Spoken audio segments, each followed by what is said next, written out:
hội của mình đang xài. Mình rất thích màu nâu. Nó có hiệu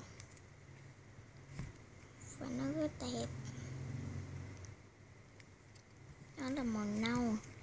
Đây là sợi đẹp dây điện để sạc nè. Cục dự phòng. Đây là cục dự phòng cho máy của mình.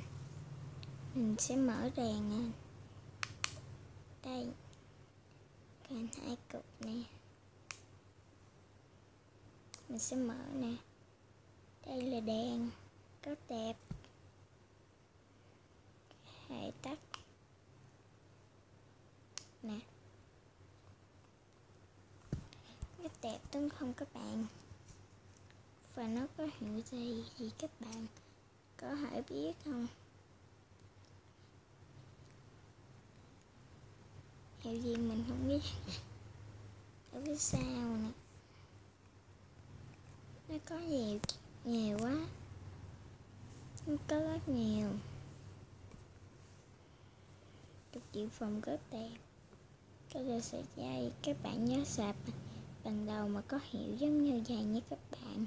Để không thôi sạc lộn nó đó. Sạc lộn mà nó không dính đâu.